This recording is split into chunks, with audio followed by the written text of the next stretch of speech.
Freedom of speech, the ability to express yourself. It's a cherished idea, as well it should be. Most of us who live in liberal Western democracies think of it as a basic human right. People have fought and died for it.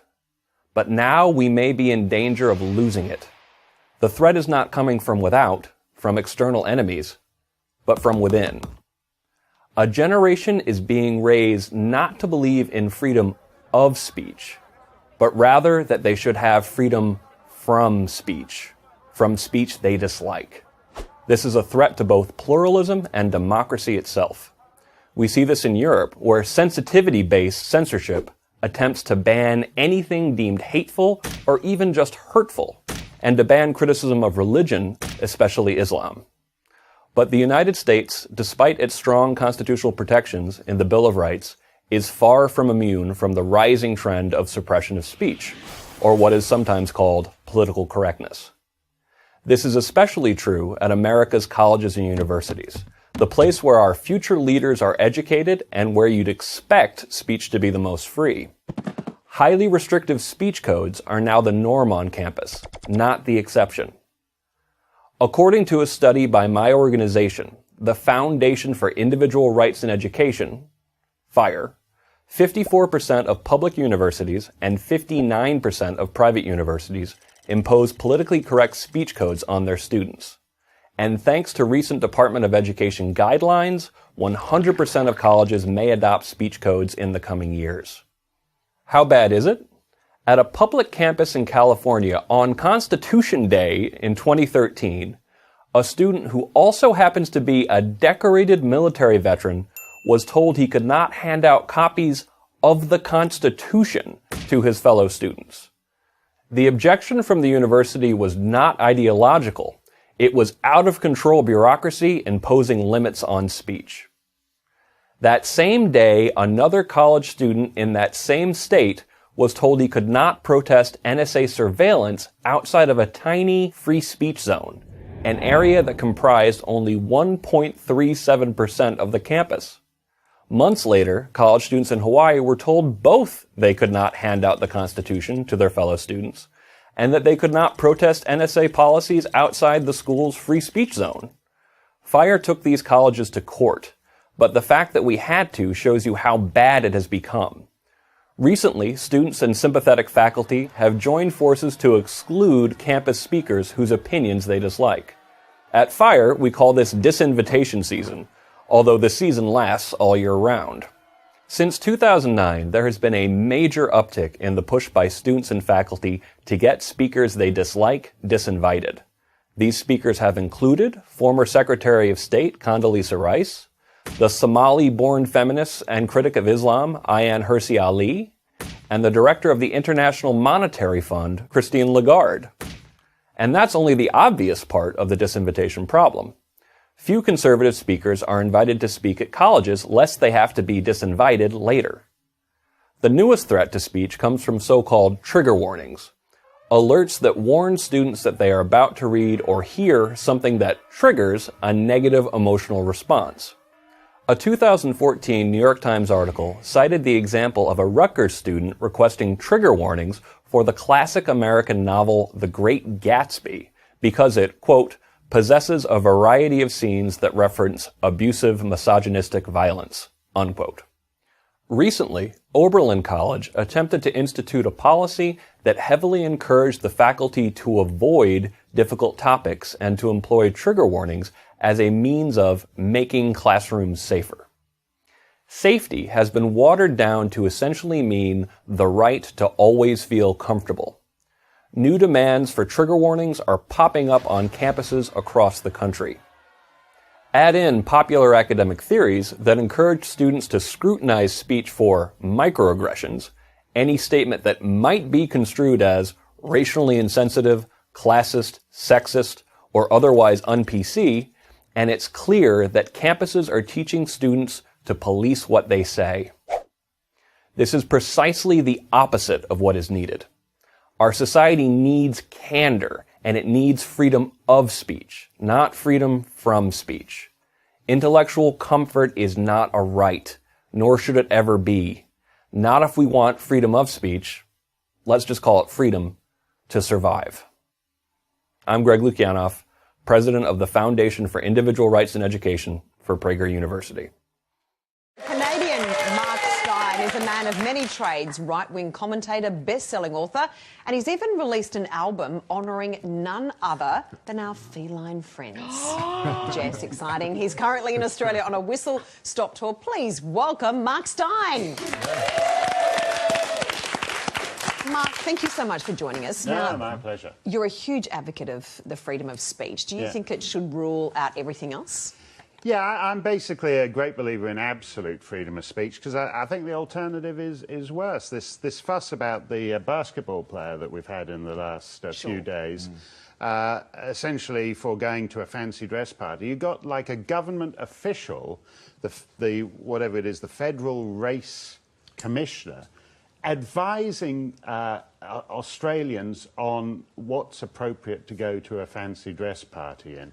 And I think that's very disturbing for 25-year-old people to be told by the government of Australia that they're mediating your fancy dress costumes. So I think the solution to the problem is actually worse than the problem. But Mark, what about the issue? And you see, I love that you're a cat person, but I have to disagree with you so strongly on this particular issue because... OK, well, freedom of speech is nothing compared to cats, so, like, you know... Because there was the basketball player Liz Cambridge was very offended. She is of Nigerian descent. She has been discriminated against because of her colour since she was a little girl. Her teammate dressed in blackface. And people know how offensive blackface is. And surely there has to be a balance between freedom of speech but not inciting someone to incite hate, racial discrimination. So that's where I have a real issue with your argument. Well, she was there in blackface as Kanye West. You know, I've got no desire to go to a fancy dress party as Kanye West. The lady next to her was in whiteface. Nobody seems interested in what... Yeah, but it wasn't whiteface. That was from the Mexican. They have a festival of the dead. Yeah. So it's not... she's gone as a dead white person. No. But she can't go as a live black one. No, but that would be like if you did that in the United States, they'd say that's cultural appropriation. You're appropriating Mexico's cultural tradition. Here we don't know what it is. I thought she was going as Heath Ledger as the Joker in Batman, or she was meant to be, Princess Kate or something. I had no idea. But the point is, you can't have a situation where one kind of face powder is bad and another kind of face powder is good, and you have a government commissioner weighing in on which face powder you're allowed to wear. But it's not as simple as face powder. I mean, blackface has terrible connotations from America, and there are Indigenous Australians who are enormously offended by it too. So it's not just simply face powder. I mean, it was used as a way of belittling African Americans, and so surely we have to be... Just Kanye West, though. Isn't Kanye West? Wasn't Kanye West her favourite singer? Look, I don't think she meant to be. This lady here, she was a fan of his. She was a fan of Kanye West. She's 25 years old. She's not a die-hard fan of 19th century minstrel shows. There's nobody here who remembers 19th century minstrel. There might be. There's like a. I do. We used to do the minstrels on Graham Kennedy's IMT. and I'm an ex-showgirl. We used to do it in our Right. But it hasn't been on. It hasn't been on television since what, the early 70s, something like that. Which is a good thing, though, because surely we've got to move on from that. I'm not advocating return to minstrelsy. I'm advocating the right of a young lady to go to a costume party, get it wrong, come up with an insensitive costume costume, and then people say, wow, you really bombed with that lousy costume, but not to have her life destroyed by the media and by Federal Race the Federal Race Commissioner. There should not be a job like that because he exists to perpetuate racial grievance. Nonsense. We need people like that to protect people who've been discriminated against for so long. Can we go back to cats, though? Could we go back to... Because I was showing you some photos before, no.